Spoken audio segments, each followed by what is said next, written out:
교수님, 지금 제로금리 시대가 되었는데, 사실 은행에 예금을 해도 지금 1년짜리 정기예금이 0.6%, 1%도 채 안 되거든요. 이제 금융권은 그렇고, 지금 제로금리 시대가 된 지가 벌써 오래됐는데, 투자와 소비가 생각보다 좀 잘 살아나지 않는 그런 이유가 있을까요? 예, 그게 제 생각에는 사실은 이렇게 금리가 낮으면 예, 말씀하신 대로 이제 투자가 살아나서 이 경제가 좀 활성화해서 활성화돼야 되는데 네, 그게 이제 그렇지 못하거든요. 음, 그래서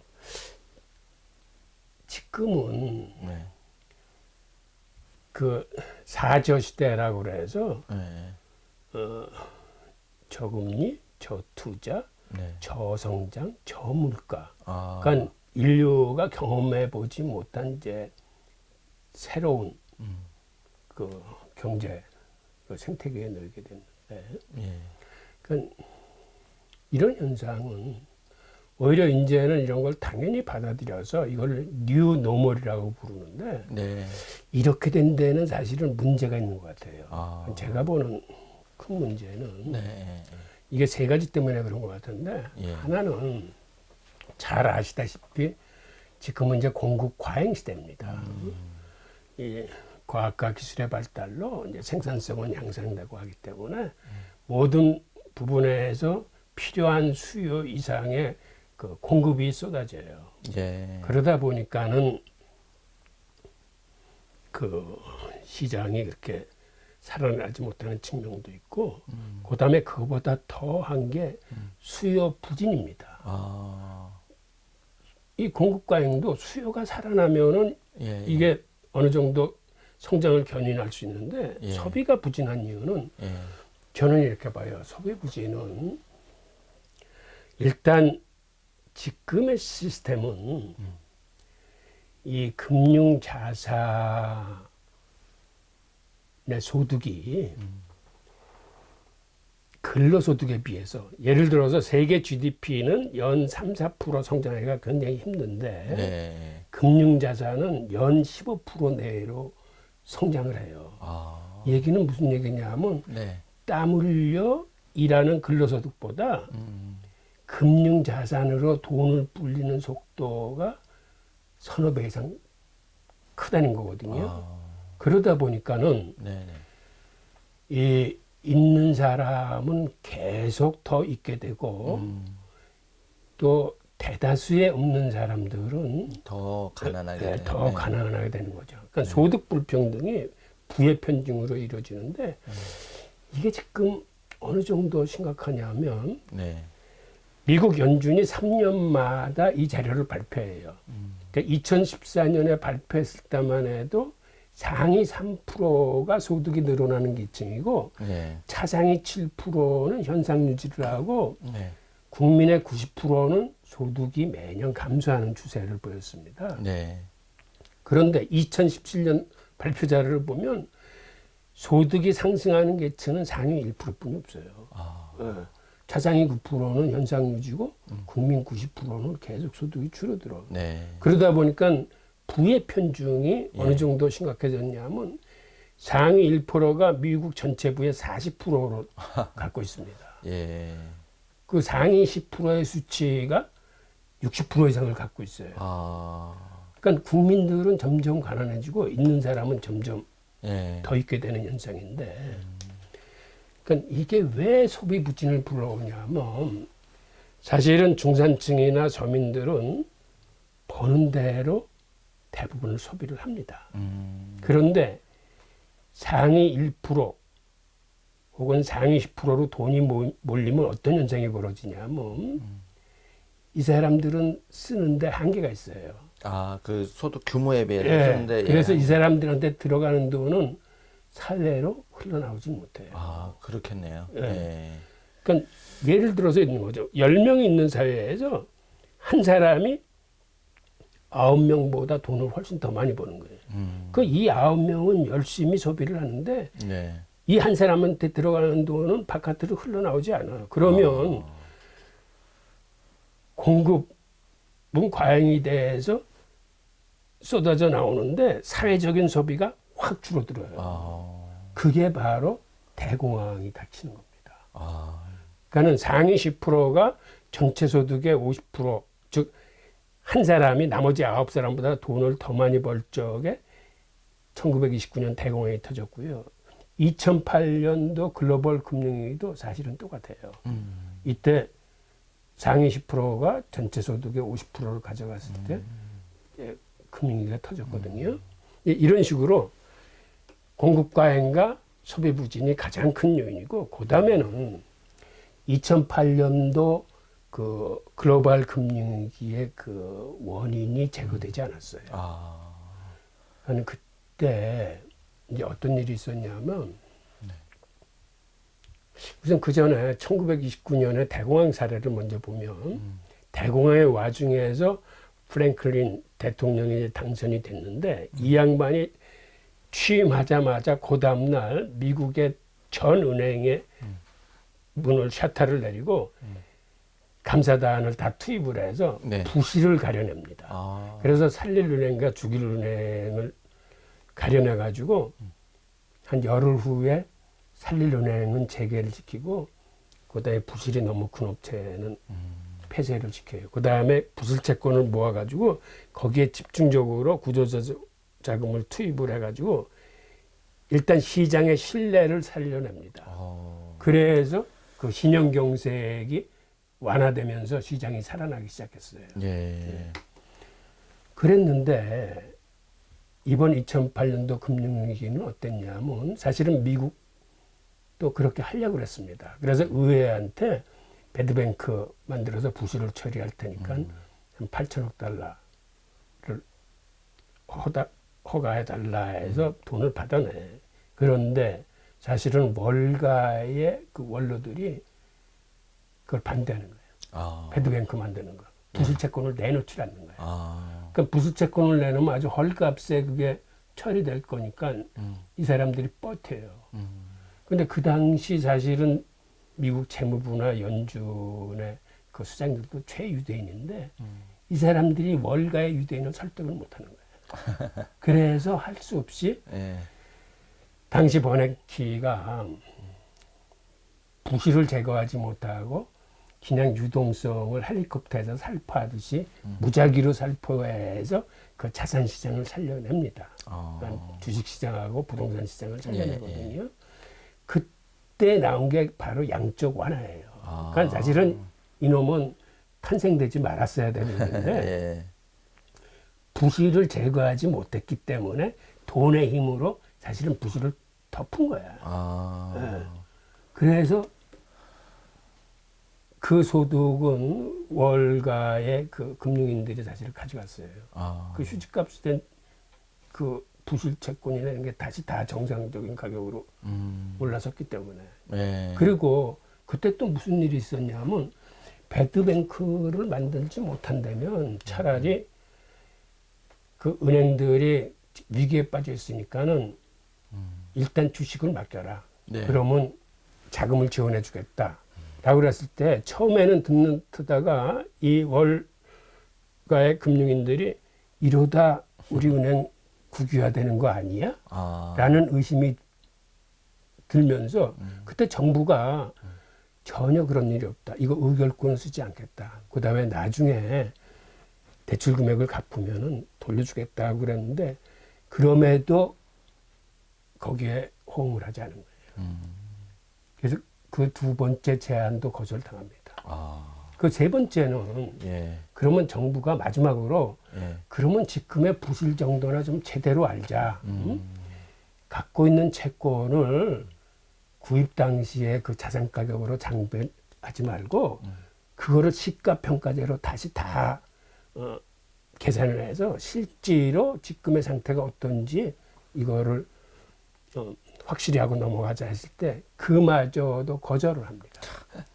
결국 그 통에 월스트리트는 살아났지만 그 고생들을 국민이 다 한 거예요. 국민들이 했을 뿐만 아니라 죄 없는 외국, 우리나라 같은 데도 다 이 외환위기가 질질 끌어가지고 힘들게 보낸 거예요. 그러니까 월스트리트의 그 이익 집단에 끌려다니면서 그리고 그때 부실을 전혀 처리하지 못했어요. 그게 지금까지 계속되는 겁니다. 아, 그러면 그게 부실이 계속 안 하져서 해결이 된 게 아니라 그 물밑에서 그렇게 하고 넘어온 상황이겠네요. 예, 아, 예. 예. 그 자세한 그 다음에 그거는 또 어떻게 됐는지 그 내면까지는 모르겠는데 우선 그런 게 있었고 네. 그 다음에 이런 식으로 아무리 돈을 풀어도 양적 완화를 해도 이제 이 돈은 금융권을 통해서 나오면서 있는 자들의 배만 불리는 거예요. 즉 자산시장 가격만 올려놔. 네. 부동산하고 주식시장만 올려놓는데 그러다 보니까 국민들한테는 돈이 흐르지 않기 때문에 네. 소비자 물가는 올라가지 않는 거예요. 아. 그러니까 양적 완화라는 게 사실은 금융인들서부터 지금 반성이 사실은 시작됐어요. 아. 그 라가르트 네. 그 총재 같은 양반도 네. 하는 얘기가 봐라 우리가 양적 완화 그렇게 했지만은 네. 이게 있는 사람의 배만 불려줬지 이 경제판을 바꾸지 못하지 않았느냐. 예. 국민들한테 실효가 없지 않았느냐. 그래서 요번에 미국이 재정정책을 발표하면서 그간 논란이 있었던 기본소득 개념이나 현대통화이론을 받아들인 거는 그 양적 완화에 대한 사실은 반성에서부터 시작한 겁니다. 예. 그러니까 이런 원인 때문에 제로금리 시대인데도 이제 소비가 이제 살아나지 않는 거거든요. 아. 그래서 이 관계를 이제 조금 자세히 좀 한번 설명을 드릴게요. 네.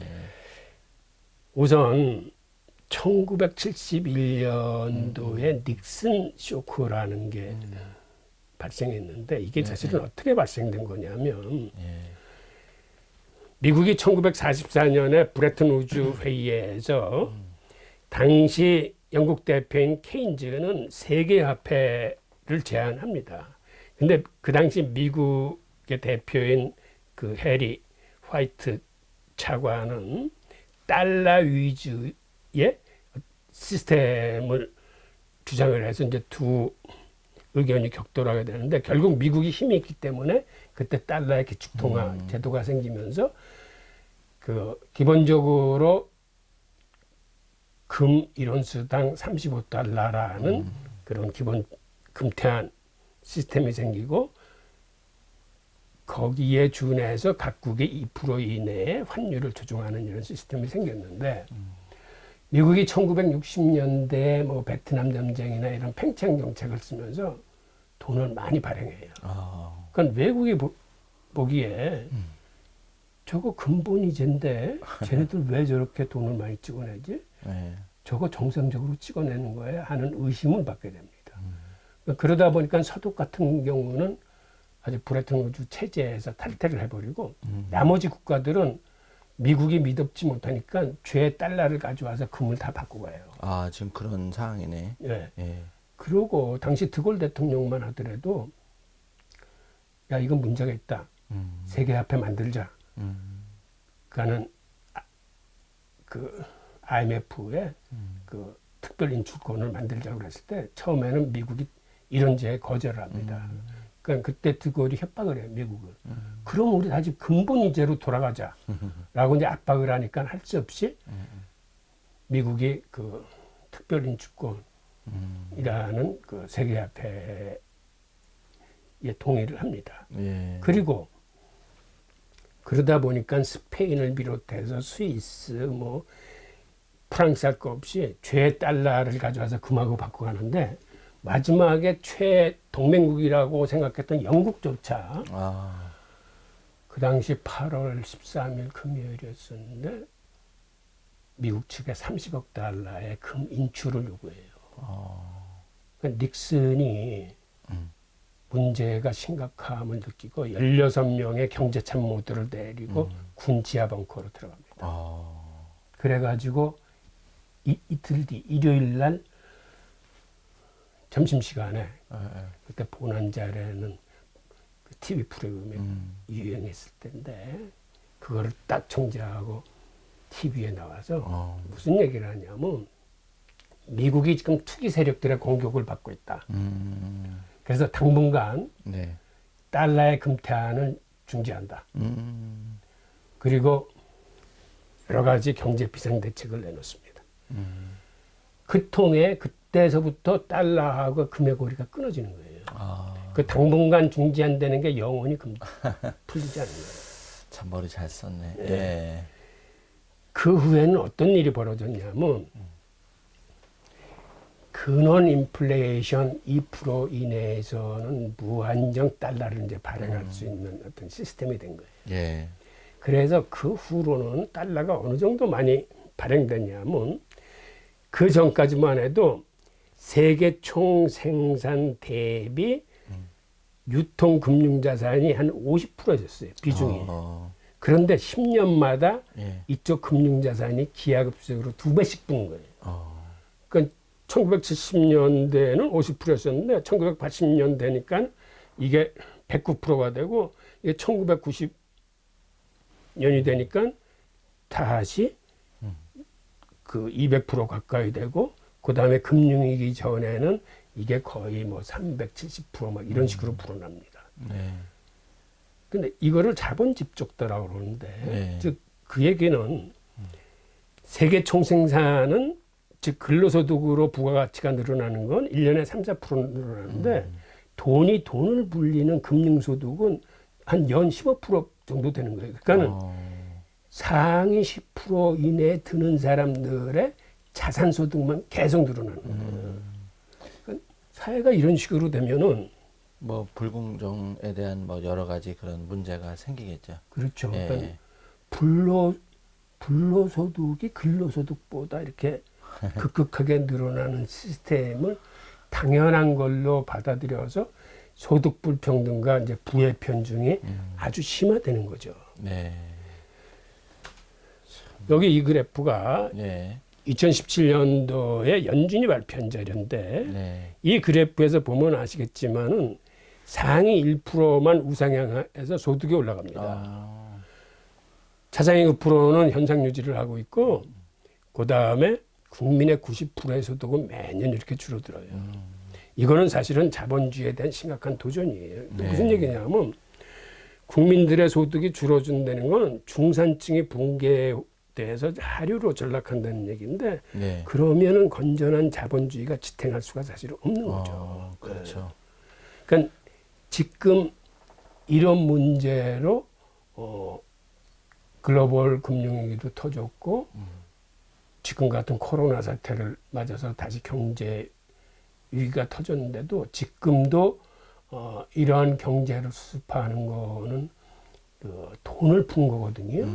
그러니까는 예를 들어서 주식시장이 계속 성장하는 것도 기업의 실적이나 경제 성장이 뒷받침해 줘야 되는데 지금 실업률도 늘어나고 경제 성장은 아시다시피 지금 대공황 때 이상으로 각국이 급락하고 있는데도 주식시장은 신고가를 치고 있지 않습니까? 그렇죠. 그러니까 결국은 이게 돈의 힘으로 가는 유동성 장세인데 결국 버블이 끼고 있는 거죠. 그러니까 앞으로 그 지금 같은 상태는 앞으로의 그 전개 과정을 좀 유심히 살필 필요가 있습니다. 예. 하여튼 그런 거를 좀 면밀히 관찰하면서 재테크 내지는 뭐 부동산을 취득하거나 이럴 때 조금 도움이 될 수 있도록 그렇게 하면 되겠네요. 네.